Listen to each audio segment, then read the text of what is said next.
The low, rhythmic thumping began so subtly it felt less like a sound and more like a pressure change in the air. A distant heartbeat felt in the bones. Liam Sterling felt it first, a faint vibration through the polished mahogany of the dining table. Across from him, his wife Clara was laughing. It was a beautiful sound, crystalline and bright, but tonight it held the sharp, cutting edge of polished glass. Her audience, the Bradford family, was rapt. Her father, Richard Bradford, patriarch of Bradford construction, and a man built of equal parts expensive tailoring and unshakable arrogance, leaned forward with a patronizing smile. Her brother Marcus, whose smirk was a permanent fixture on his face, swirled the deep red vintage in his glass, looking at Liam over the rim with open disdain. Her mother Eleanor offered a look of gentle, pitying concern that was somehow more insulting than all the rest. "He's just so content in his little world," Clara was saying, the crescendo of her anecdote. She gestured vaguely towards Liam with a flick of her wrist, a gesture that dismissed his entire existence. "He has his little drawings, his quiet little life. It's sweet, really." The thumping grew louder, no longer a feeling but an audible, percussive chop that sliced through the elegant ambiance of the Bradford dining room. Richard frowned, glancing toward the vast, floor-to-ceiling windows that overlooked the sprawling, manicured lawns of his estate. "What is that infernal noise? Sounds like a rogue news chopper." Clara waved a dismissive hand, her focus locked on her narrative. "But you ask him about ambition, about making a real mark on the world, and he just gives you that calm little smile." She turned her gaze on Liam, her eyes sparkling with mirth, not malice. To her, this was not cruelty. It was simply an amusing observation, a truth universally acknowledged within her family. "I love him dearly, but honestly," she laughed again, the sound mingling with the now unmistakable whump, whump, whump of helicopter blades, "I've accepted he'll never truly amount to anything." The statement landed, simple, devastating, final. It wasn't an attack, it was a verdict, delivered with the casual certainty of someone who believed they held all the power to judge. Liam didn't flinch. He didn't argue. He simply met her gaze, his expression unreadable, and held it for a beat too long. In that quiet moment, a chasm opened between them, one she was utterly blind to. He had spent 5 years enduring this, the slow, steady erosion of his worth in the eyes of the woman he loved. He had borne the condescension, the pity, the casual dismissals. He thought he could withstand it for the sake of peace, for the sake of the love he thought they shared. But he didn't know that this single sentence, spoken on this specific night, would be the final cut. And Clara, basking in the warmth of her family's approval, had no idea that the thundering noise from outside wasn't a rogue news chopper. It was the sound of her husband's real life arriving to collect him, and the sound of her own world about to be irrevocably shattered. Hello, everyone, and thank you for joining us for this story. We've all felt underestimated at some point, haven't we? If you're ready for a story about quiet strength and satisfying justice, give this video a like and subscribe to the channel so you don't miss what happens next. And let us know in the comments where you're watching from. We love seeing how far our stories travel. Now let's get back to that dinner party. The air in the Bradford dining room was thick with the scent of roasted rosemary lamb, expensive wine, and self-satisfaction. It was an atmosphere Liam had learned to breathe, but had never grown accustomed to. For 5 years, these weekly dinners had been a ritual of quiet humiliation. He was the accessory, the strange, quiet man their brilliant Clara had inexplicably chosen. They treated him not as a person, but as a peculiar hobby of hers, one they tolerated with bemused condescension. "More wine, Liam?" Richard's voice boomed, already signaling the butler. It wasn't a question, it was a command disguised as generosity. Richard Bradford did not ask, he bestowed. He saw the world as a hierarchy with himself at the apex, and Liam somewhere near the foundational dirt. "You need to put some fire in your belly. A man can't live on..." What is it you do again? Conceptual design? I'm an architect, Richard, Liam replied, his voice even and calm. It was a correction he had made 100 times. Marcus snorted into his napkin. Architect, right. You draw pretty pictures of buildings that never get made. Meanwhile, he gestured around the table, encompassing his father, and by extension, the entire Bradford legacy. We actually build things. We put steel in the sky. We change the skyline. Now, Marcus, Eleanor chided gently, placing a delicate, ring-laden hand on her son's arm. Liam's work is very creative. The word hung in the air, imbued with the meaning she intended. Frivolous, unprofitable, unimportant. Liam took a slow sip of water. He could feel the familiar heat of frustration rising in his chest, an old and weary anger. He had long ago mastered the art of quenching it before it could reach his face. He reached into the inner pocket of his jacket, his fingers brushing against a cool, metallic cylinder. It was a pen, simple and elegant in its design. To the Bradfords, it was just a pen. To Liam, it was a repository of his true life. It was a high-frequency stylus, the key to the encrypted servers where his real work lived. The blueprints and financial models for projects so vast, so ambitious, they would make Bradford construction look like a child's collection of building blocks. He drew it out, holding it in his hand beneath the table, its familiar weight a secret anchor in this sea of condescension. Clara, oblivious to the silent drama unfolding within her husband, reached across the table and squeezed his hand. It was meant as a gesture of affection, of solidarity, but it felt like a leash. Don't mind them, darling. I appreciate your creativity. She smiled, then turned back to her father. Speaking of changing the skyline, Daddy, tell us about the Helios project. You said you had news. Richard's chest puffed out. The annoyance at the helicopter noise was momentarily forgotten, replaced by the glow of his own importance. Ah, yes, the Helios project. He leaned back, assuming the posture of a king addressing his court. It's more than a project, it's a legacy. A fully sustainable, self-contained city district. The most ambitious urban development project in the last 50 years. And Bradford Construction is the lead? Marcus asked, his eyes gleaming with avarice. We are in the final running, Richard corrected, a flicker of irritation crossing his face. It's down to us and 2 international conglomerates, but the final decision rests with one man.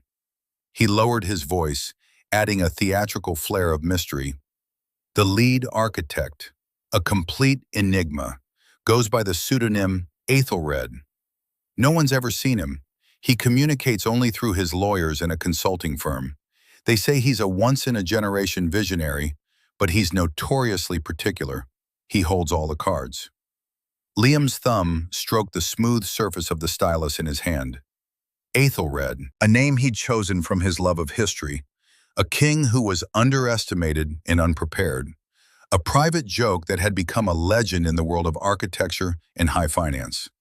He had spent 3 years of his life designing Helios. Every street, every building, every solar panel and water recycling system. It was his symphony, and the Bradfords were currently auditioning to play third triangle. Well, you'll win him over, Daddy, Clara said with absolute conviction. No one can sell a vision like you can. This Aethelred, whoever he is, he'd be a fool not to partner with the best.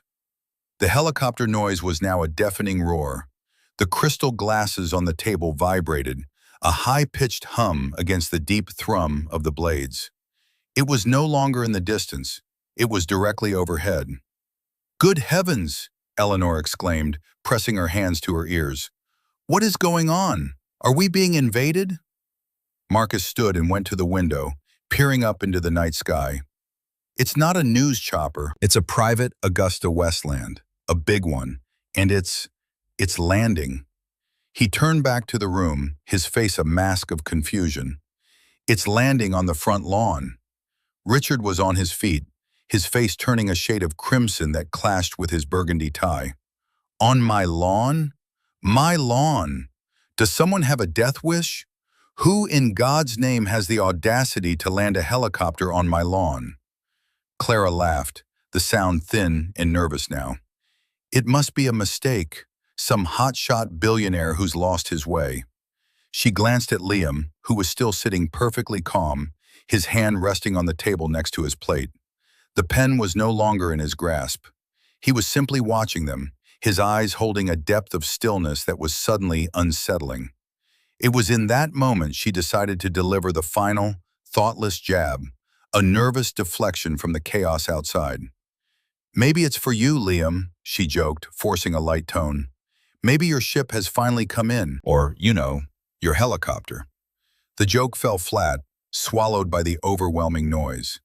Then she added, with the finality he would never forget, the words that would echo in the ruins of their marriage. "I love him dearly, but honestly, I've accepted he'll never truly amount to anything." And as the words left her lips, the roar of the engines outside began to wind down, replaced by the soft, powerful whir of decelerating blades. A brilliant white searchlight from the aircraft cut through the night, flooding the dining room with an ethereal glow and silhouetting them all in their shock and arrogance. In the sudden relative quiet, Liam placed his napkin neatly on the table. He looked at Clara, at Richard, at Marcus. He saw not just their faces, but a collage of 5 years of slights, of being patted on the head, of being tolerated. He saw the anniversary dinner where Richard had, jokingly, offered to get him a real job in the Bradford mailroom. He saw the family vacation where Marcus had referred to him as Clara's charity case within his earshot. He saw the countless times Clara had defended her family's behavior with a weary, "That's just how they are, darling. Don't take it so personally." He took it all in, this final, perfect tableau of their disdain. Then he stood up. His movement was so deliberate, so devoid of his usual diffidence, that it commanded the room's attention. Every eye was on him. "You're right, Richard," Liam said, his voice cutting through the residual hum from outside with newfound authority. "Someone does have the audacity." He looked at his wife, her face a painting of confusion, the laughing smile frozen and fading on her lips. "I believe," Liam said, his voice calm, steady, and utterly devoid of the man they thought they knew, "that's for me." The silence that followed was more profound than the noise that had preceded it. It was a silence filled with the screeching halt of lifelong assumptions. Richard stared, his mouth slightly agape. Marcus's smirk had vanished, replaced by a slack-jawed gape. Clara just looked at him, her brow furrowed, trying to understand the joke, because it had to be a joke. Her quiet, unassuming husband, the man who drew pictures and had no ambition, was claiming the ostentatious machine currently tearing up her father's prize-winning turf. "Liam, don't be ridiculous," she said, a nervous laugh catching in her throat. "Sit down, this isn't funny."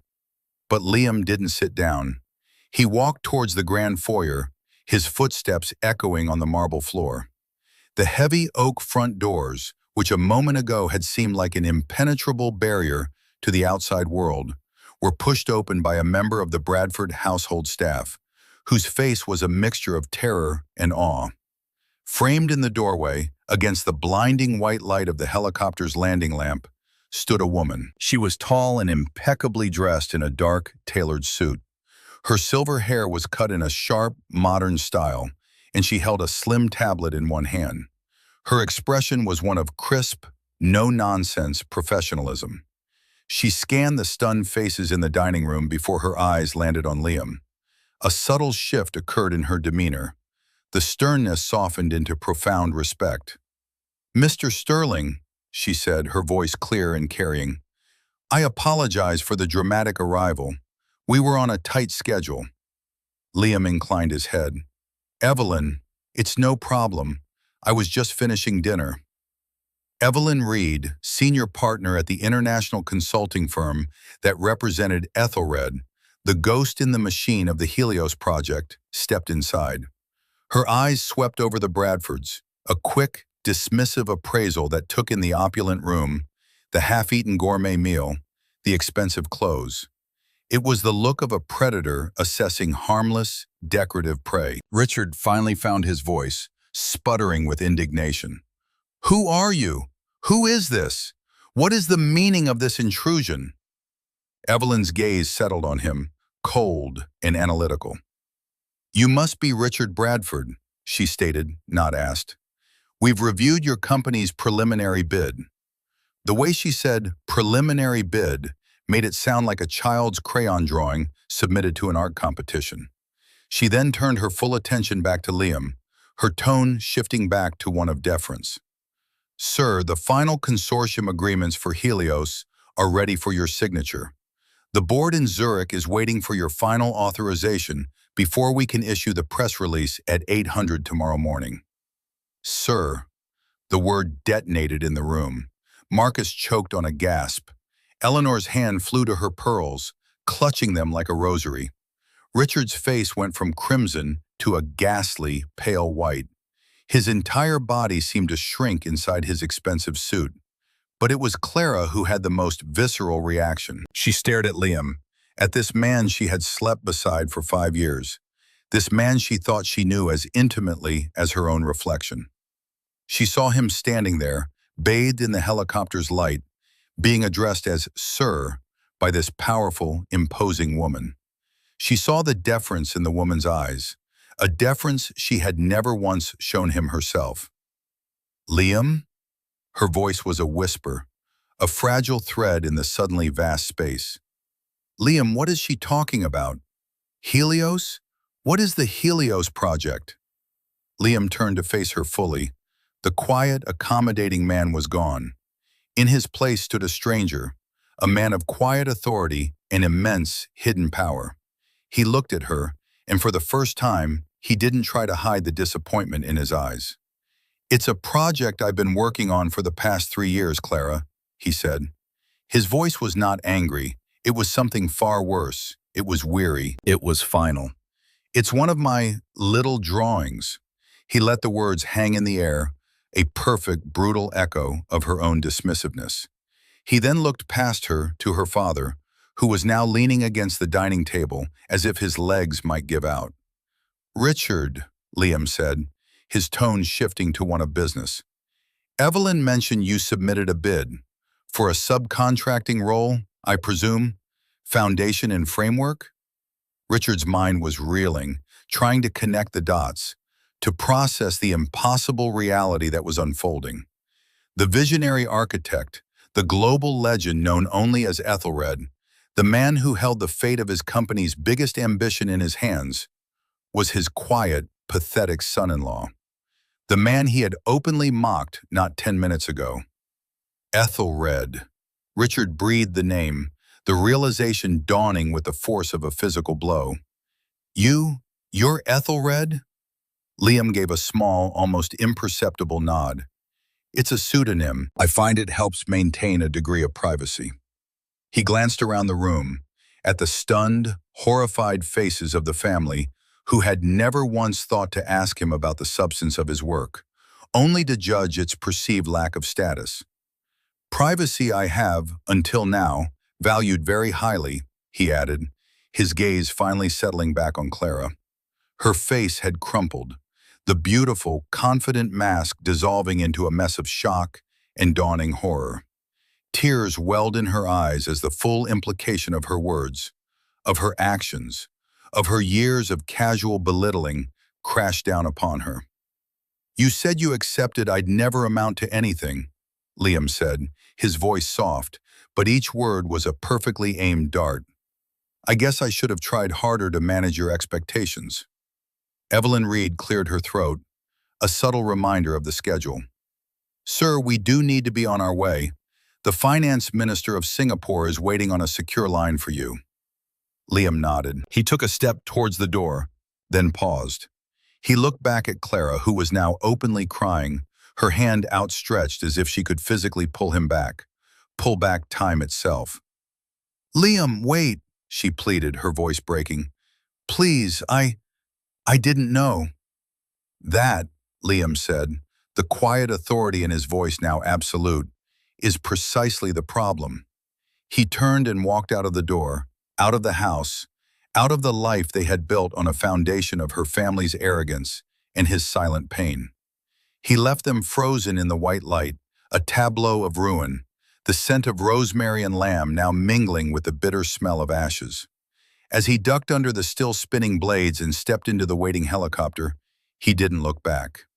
The ascent was smooth and swift, and as the aircraft climbed, the grand Bradford estate shrank below, becoming just another light in the vast darkness, a small, insignificant world he was finally leaving behind. Inside the luxurious cabin of the helicopter, the noise of the rotors faded to a manageable hum. The interior was appointed with cream leather seats and polished wood accents. A bottle of chilled water was waiting for him. Evelyn Reed sat opposite, her tablet already glowing. She waited for him to settle, giving him a moment of silence. "Are you all right, Mr. Sterling?" she asked, her professional demeanor softened by a genuine hint of concern. She had worked with him for 2 years, shielding his identity, executing his commands. She knew of his marriage, but he had never spoken of the details. She could, however, read a room. Liam took a long drink of water, the coolness a welcome contrast to the lingering heat of the confrontation. "I'm fine, Evelyn, thank you."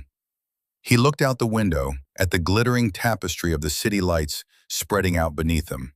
From this height, all the grand houses and towering skyscrapers looked small, part of a larger, interconnected design. It was how he had always seen the world. "The board has approved the final revision you submitted this afternoon," Evelyn said, all business once more. "The one concerning the ethical sourcing protocols for all primary contractors." Liam nodded. Good. That was what he had been finalizing on his tablet at the dinner table, under the dismissive gaze of his wife's family. While they were mocking his lack of ambition, he was embedding a non-negotiable clause into a $20 billion project that would force companies like Bradford Construction to either clean up their labor practices or be shut out completely.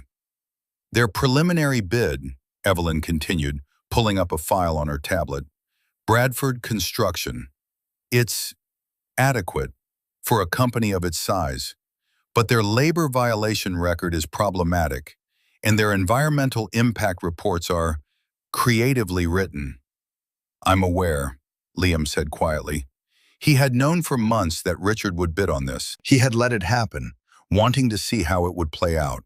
He had held this power, this knowledge for so long, waiting for, he wasn't sure what, a sign, an apology, a single moment of genuine respect from Clara, unprompted by any revelation of his success. A moment that had never come. "Their involvement is, of course, entirely at your discretion," Evelyn stated. "Given the circumstances, no one would question your decision to blacklist them entirely." Liam was silent for a long moment, watching the city scroll by. To blacklist them would be simple. It would be just. It would be the clean, satisfying revenge that a part of him craved. To see Richard's empire built on bluster and bullying crumble because of the man he called worthless. To see Marcus, who had never worked an honest day in his life, forced to confront a world that didn't care about his last name. But then he thought of Clara. He pictured her face in that final moment, the utter devastation as the carefully constructed edifice of her world collapsed. Was his goal to destroy her? No. His goal had been to build a life with her. The destruction was simply a byproduct of her inability to see him. "The company itself is not the problem," Liam said finally, his voice measured. "It has good people, foremen, engineers, laborers who have worked for the Bradfords for decades. They shouldn't suffer for the arrogance of their leadership." Evelyn raised an eyebrow, intrigued. "So you'll allow the bid to proceed?" "I will allow the company to proceed," Liam corrected. "The leadership, however, will need to be restructured." A cold, hard clarity was settling over him. This wasn't about emotion anymore. It was about architecture. He would deconstruct the faulty structure of the Bradford family's power and rebuild it on a sounder foundation. "We'll land at the downtown heliport," he instructed. Book me the presidential suite at the Four Seasons. I'll need a secure conference line and a direct feed to the Zurich board in 90 minutes. And Evelyn, he paused, looking at her directly, I want you to draft two documents for me. First, a conditional offer for Bradford Construction, contingent on the immediate resignation of Richard and Marcus Bradford from all executive and board positions. They can retain their shares, their dividends. They will remain wealthy, but their authority will be terminated. The offer will stipulate that the new CEO will be appointed by my office. Evelyn's fingers flew across her tablet, a small, predatory smile touching her lips. And the second document? Liam's gaze drifted back to the window. A petition for divorce. The words felt strange and heavy on his tongue. 5 years. It wasn't a long time in the grand scheme of a life, but it was long enough to build something. He had thought they were building a home, a partnership. He realized now that he had been the sole architect and laborer on that project, while she had been a resident who was constantly complaining about the decor. I'll have my personal legal team draft it and have it ready for your review by morning, Evelyn said softly. Thank you, Liam said. The rest of the flight was silent. Liam closed his eyes, not in exhaustion, but in focus. He was designing, again, not a city of steel and glass, but the blueprint for the rest of his life. The pain was there, a deep, resonant ache for the love he had thought was real. But beneath the pain there was something else, something he hadn't felt in a very long time, the solid, unshakable feeling of his own foundation beneath his feet. He was no longer a guest in someone else's house, abiding by their rules. He was home. Back at the Bradford estate, the silence was a suffocating blanket. The staff had scurried away, leaving the family alone in the wreckage of their dinner party. The half-eaten lamb grew cold on the bone. The expensive wine sat untouched. Richard had collapsed into his chair, his face gray. He stared at the empty space where Liam had stood, as if he could still see the ghost of his unassuming son-in-law. Aethelred, he whispered again, the name a curse. All this time, in my house, eating my food, he was laughing at me. He was laughing at all of us. No, Daddy, Clara said, her voice raw from weeping. She was slumped in her own chair, her makeup running in dark rivulets down her cheeks. He wasn't laughing. He never laughs. The truth of that statement hit her with fresh force. Liam's default expression was one of calm observation. She had called it a lack of passion, a lack of fire. She saw now it was the placid surface of an ocean, hiding unimaginable depths and power. Marcus began to pace, his usual swagger gone, replaced by a frantic, trapped energy. This can't be happening. It's a trick, a bluff. Who is that woman? We can call our lawyers. We can... He trailed off, knowing how empty the words were. The power, the sheer, effortless authority that had radiated from Liam and the woman named Evelyn was not a bluff. It was the genuine article. A $20 billion project, Richard murmured, his mind fixated on the numbers. The kind of legacy project that makes a company immortal. And I told him he should work in the mailroom. He looked at his hands as if he'd never seen them before. They were the hands that had built an empire, and they suddenly looked old and powerless. Clara stood up on shaky legs. The shock was beginning to recede, replaced by a desperate, frantic need to fix this, to rewind time. I have to call him. I have to talk to him. He'll listen to me. He loves me. She pulled out her phone, her fingers trembling as she scrolled to his name. Liam. It looked so simple, so ordinary. She pressed the call button and lifted the phone to her ear. It rang once, twice, then it went to voicemail. Hi, you've reached Liam Sterling. I'm unable to take your call right now. Please leave a message. His voice, the same calm, gentle voice she had heard every day for 5 years, now sounded alien, distant, like a recording from another lifetime. Liam, she began, her voice cracking into a sob. Liam, it's me.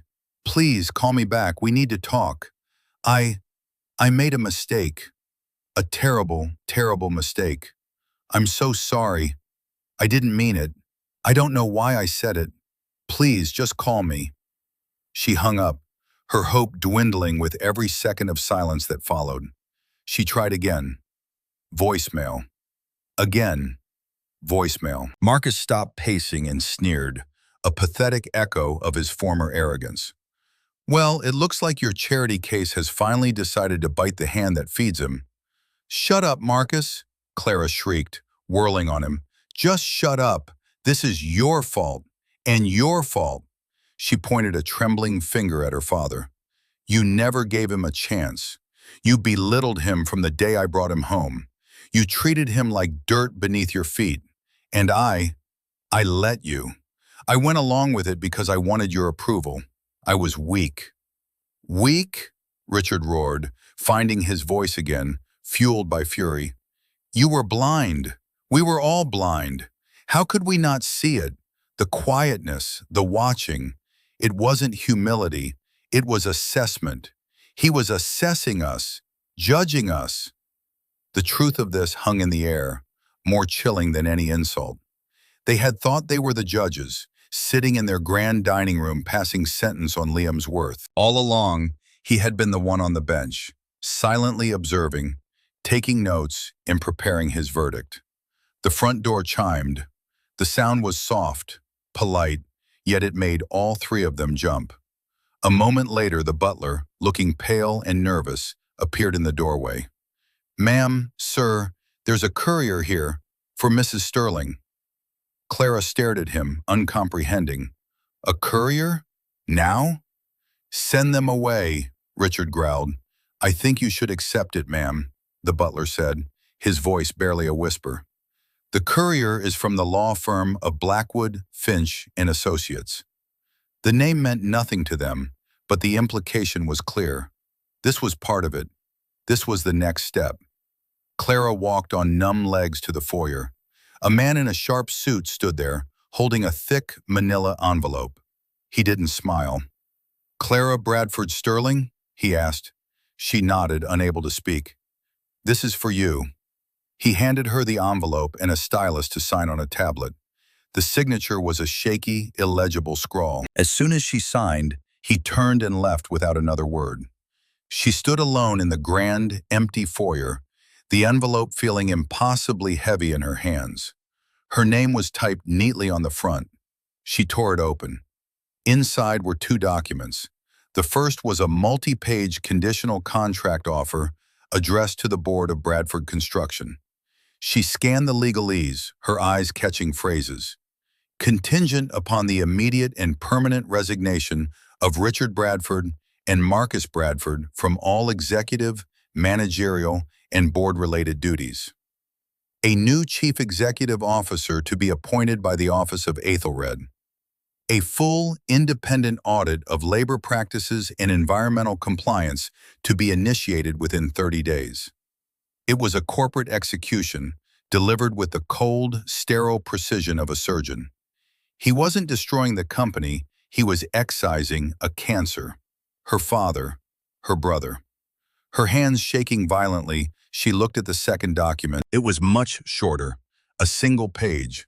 At the top, in stark, bold letters, were the words, "Petition for dissolution of marriage." Her knees gave out. She slid down the wall, the papers scattering on the marble floor around her. The petition lay face up. Her name, his name. Irreconcilable differences. The words were a lie. The differences had been perfectly reconcilable.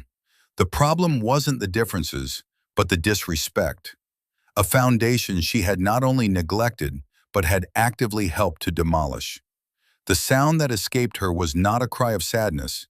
It was a primal wail of loss, the sound of a person realizing they had held a priceless treasure in their hands, and in a moment of stunning, arrogant blindness, had thrown it away for nothing.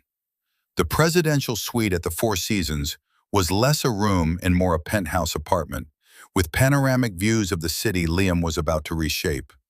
It was a world away from the stifling opulence of the Bradford estate. This was the clean, impersonal luxury of power, and Liam felt more at home here than he ever had in the house he shared with Clara. For 90 minutes he was not a husband, not a son-in-law, but Aethelred. Pacing the length of the living area, a headset on, he spoke with the collected authority of a general commanding his forces. He conferred with the board in Zurich, his voice calm and decisive as he laid out the final strategic moves before the project's public launch. He spoke with the Minister of Finance from Singapore, assuring him that the ethical sourcing protocols were non-negotiable and would in fact enhance the project's long-term profitability and global reputation.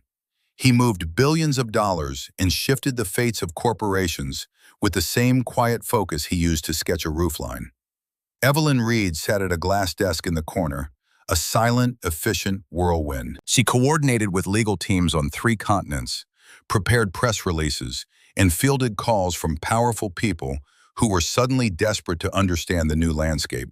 She was his shield and his sword, and she performed her duties with a fierce loyalty that was born of deep professional respect. When the final call was over, Liam took off the headset and stood by the floor-to-ceiling windows, looking down at the river of headlights flowing through the city's arteries.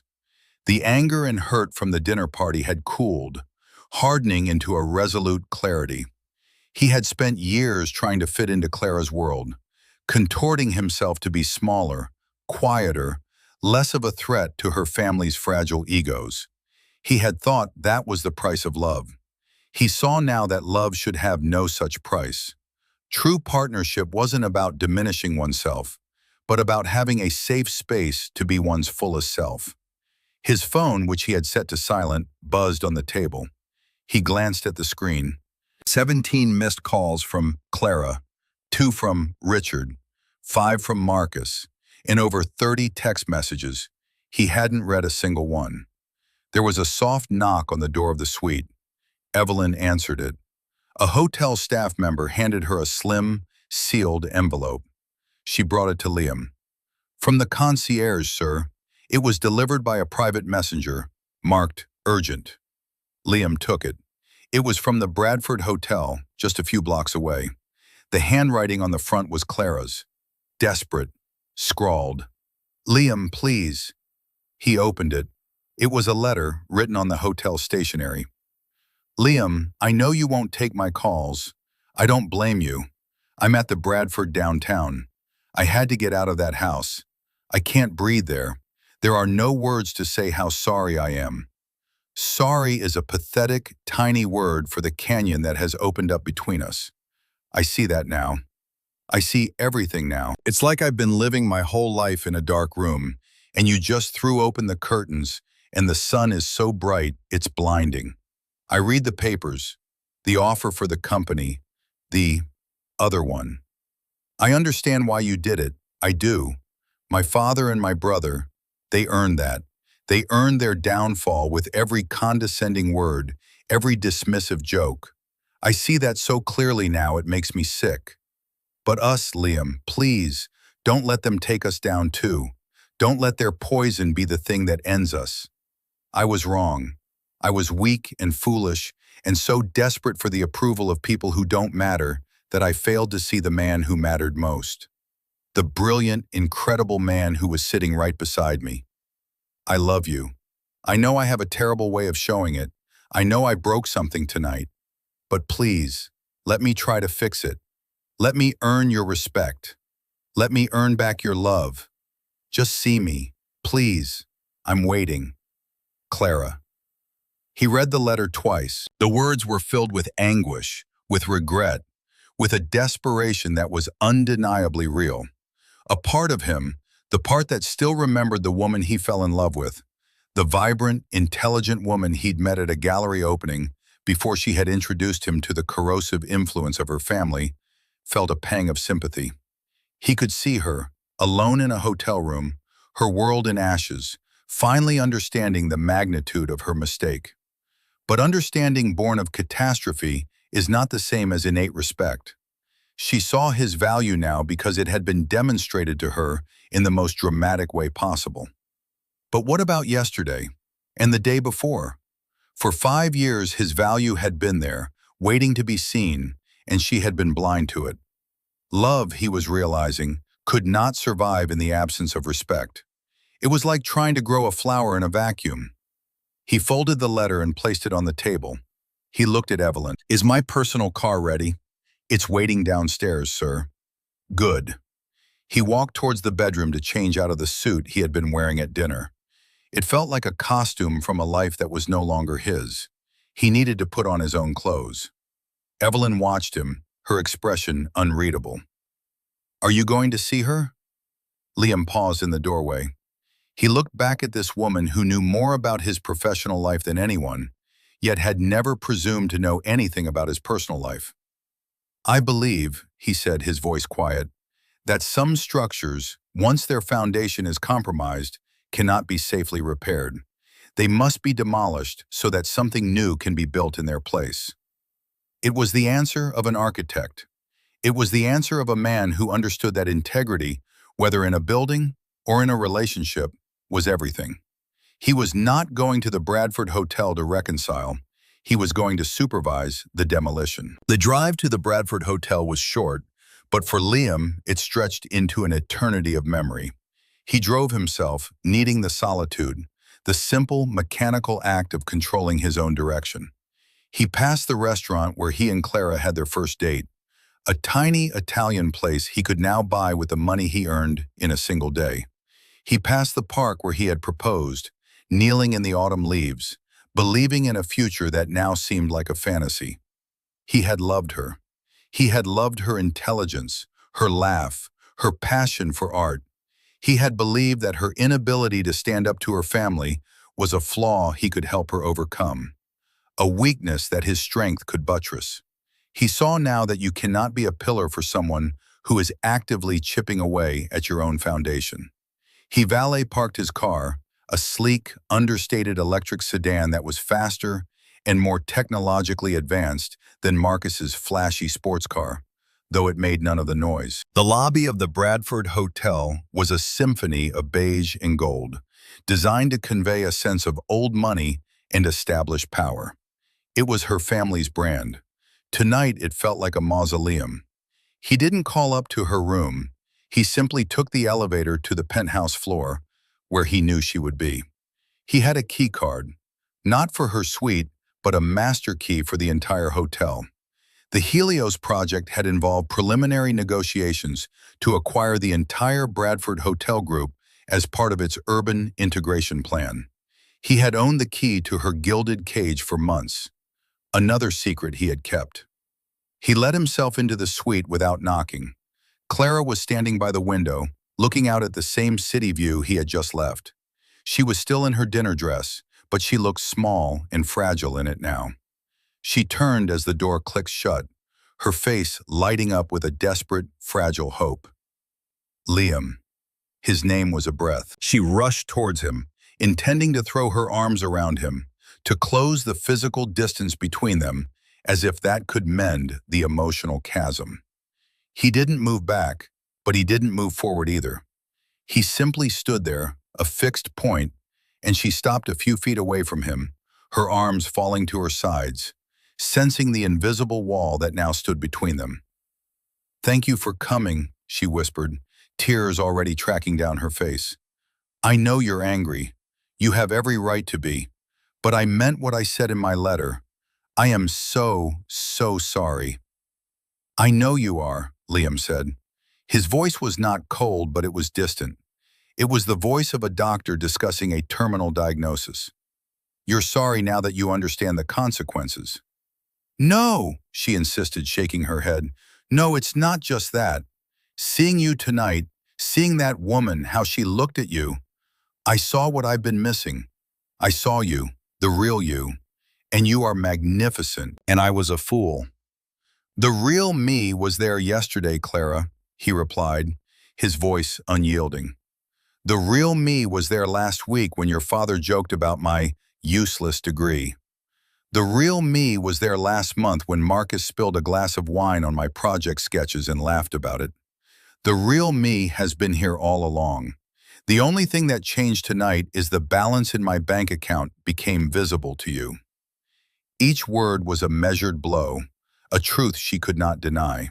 She flinched, but she stood her ground. "You're right," she conceded, her voice thick with self-loathing. "I was shallow. I was blinded by the world I grew up in. The money, the status, it was all I was ever taught to value. But that doesn't mean I can't learn. Let me learn, Liam. Let me show you that I can value you for who you are, not for what you have." "The time for that is over," he said, and the finality in his tone made her gasp. "For 5 years I have been your partner. I have supported your career, celebrated your successes, and comforted you in your failures. I have tolerated your family's disrespect. I have endured being treated as your lesser. And in all that time, you, my wife, the person who was supposed to be my trusted ally, my fiercest defender, you never once stood up for me. Not once. You were a silent enabler. Worse, you were an active participant. Tonight was not an exception, it was a culmination." He began to pace the room, not with agitation, but with the controlled energy of a prosecutor laying out his closing argument. "This isn't about the helicopter, Clara. It's not about the money or the Helios project. That just served as the catalyst. This is about respect, and you have never, not for one single day of our marriage, truly respected me." He stopped and looked at her. "I asked for so little. I never needed you to understand the complexities of my work. I just needed you to believe in the man who was doing it. And you didn't. You laughed. You stood with your family and you laughed at me and told them I would never amount to anything." He let his own words hang in the air between them, the very words that had started this all. "That sentence," he said, his voice dropping to a near whisper, "was the most honest thing you have said to me in years. Because it's what you truly believed, and a marriage cannot survive that." "I can change," she cried, taking a step forward. "I will change. I'll cut them off. My father, Marcus, I'll never speak to them again if that's what it takes. It's you I choose. It has always been you. I was just too stupid to see it properly." "You choose me now?" Liam asked, a bitter, humorless smile touching his lips. "You choose the man with the helicopter, the man who can ruin your father with the stroke of a pen. That's not a choice, Clara. That's an acquisition. You're trying to acquire a better asset, and I am not for sale."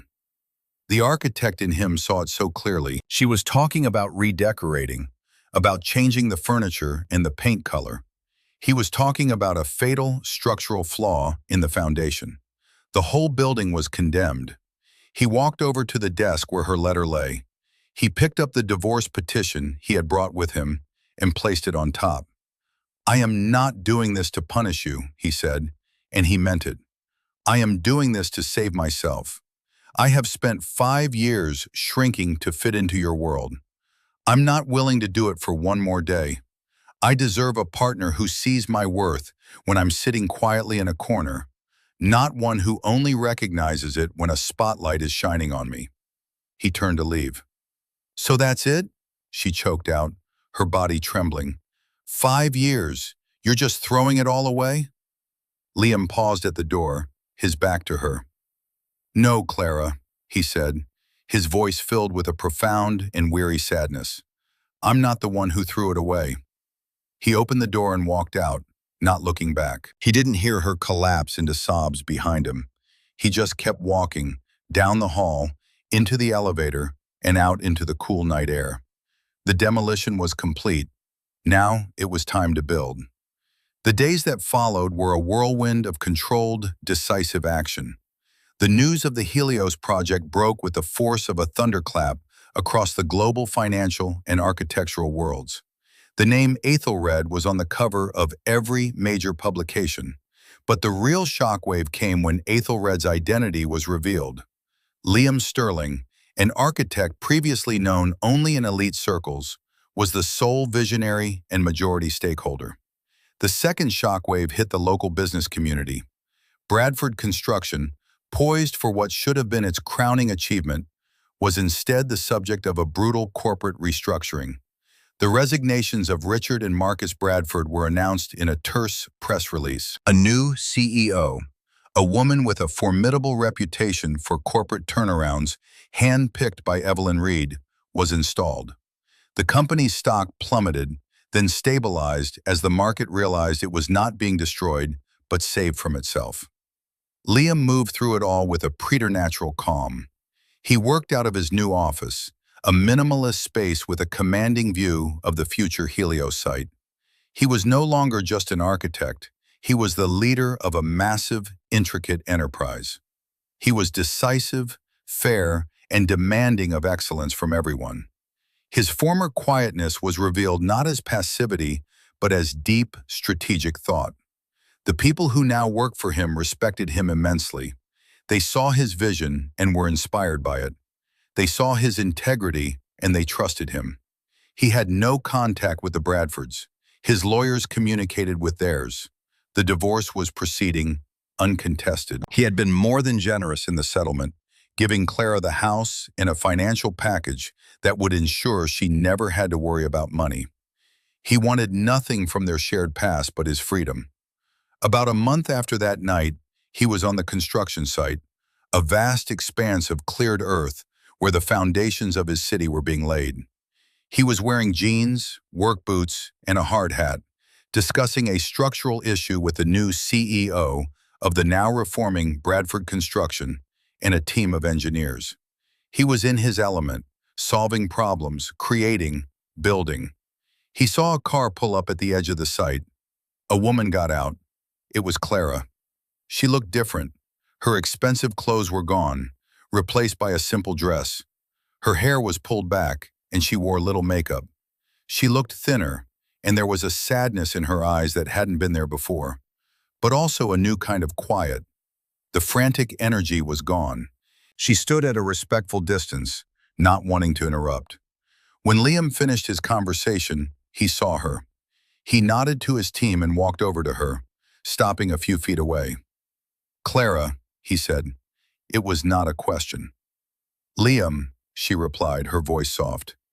"I know I shouldn't be here. Your lawyers said all communication should go through them. But I had to see you, to say one last thing."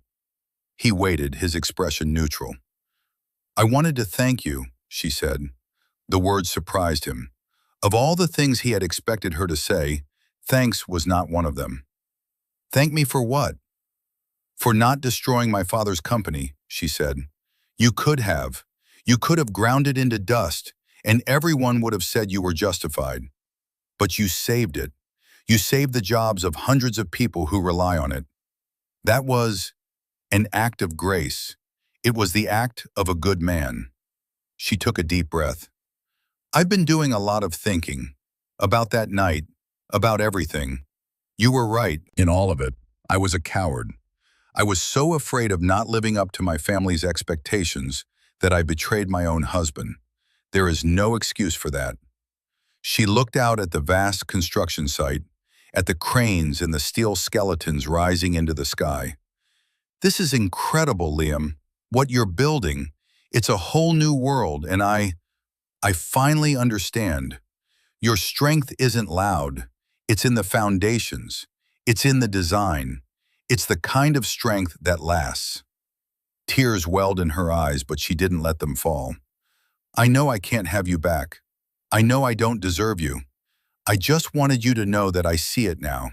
I see you, and I will spend the rest of my life regretting that I didn't see you sooner."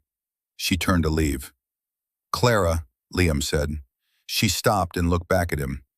"What will you do now?" he asked. It was a genuine question, born of a flicker of the old affection, the memory of the woman he once loved. A small, sad smile touched her lips. "I don't know. For the first time in my life, there's no one telling me what to do or who to be. My father and we're not speaking. Marcus blames me, you, the world. My mother just cries. I think I'm going to go back to school. I studied art history, remember?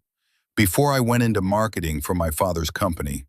I think I'd like to work in a museum, a quiet place, a place where things of true, lasting value are appreciated. There it was, the final painful irony. She was seeking refuge in a world that operated on the very principle she had failed to apply to her own husband.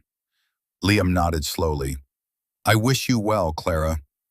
"You too, Liam," she said. "Build your city." She got back in her car and drove away, leaving him standing on the edge of his new world. He watched her go, a sense of closure settling over him.